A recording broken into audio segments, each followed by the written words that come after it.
যাচ্ছি আমি, আমার হাজবেন্ড আর আমার বাবাই। তাছাড়া আমাদের সঙ্গে যাচ্ছে আমার শ্বশুর শাশুড়ি আর আমার একটা দিদি।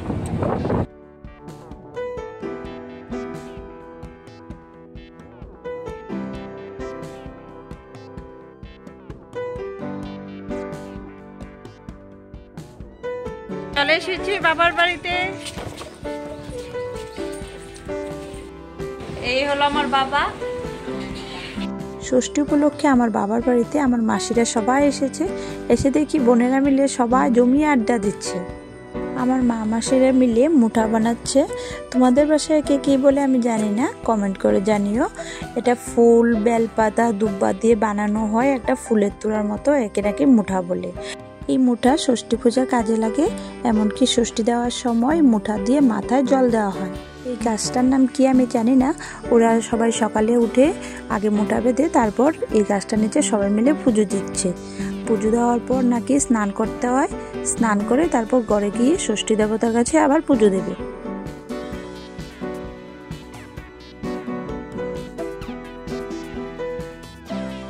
স্নান করার পর এবার সবাই মিলে ঠাকুর ঘরে এসে ষষ্ঠী দেবতার কাছে ষষ্ঠী পূজা দিচ্ছে।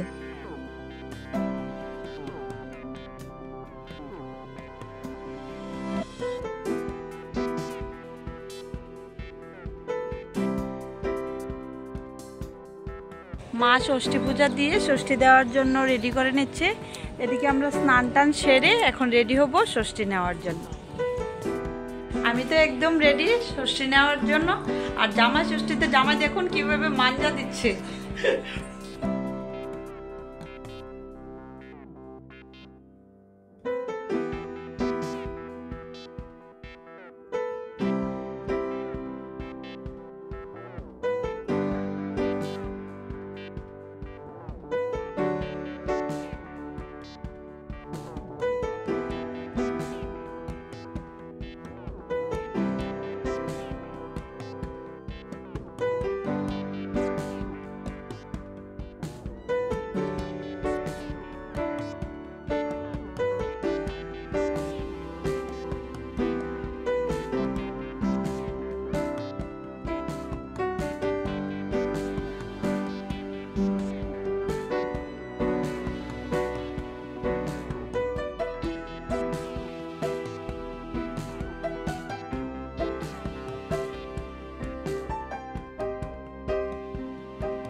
दो स्टार्ट करो।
আমরা তো থামলে করতে পারবো না কই তোমার থামলে একটা নেব আরে ভাই আমি থামলে লিখে চলি আমি সকালে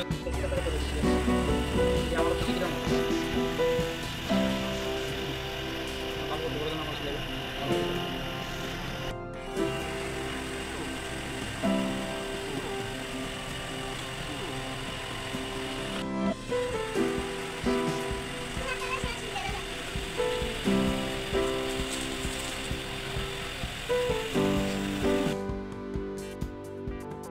এখন ষষ্ঠীর পালা শেষ, এখন হচ্ছে জামাই ভোজনের পালা। আমার মা নিজের জামাইয়ের জন্য অনেক কিছু রান্না করেছে নিজের হাতে। ডাল, কোমর বেসুনি, আলু ভাজি, কারকল ভাজি, মাছ, মাংস, ডিম, মুড়োঘণ্ট, মিষ্টি আরও কত কিছুই না রান্না করেছে।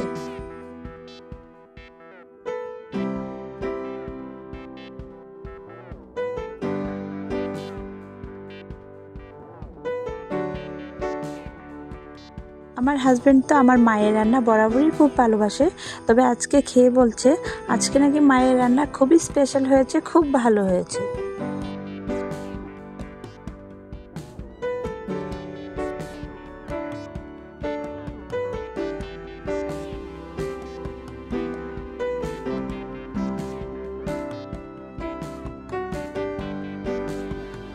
তো ষষ্ঠী নিয়ে এখন আমরা বাড়ি চলে যাচ্ছি। ষষ্ঠীর ভিডিও ছিল এ পর্যন্তই, দেখা হচ্ছে আবার নেক্সট ভিডিওতে।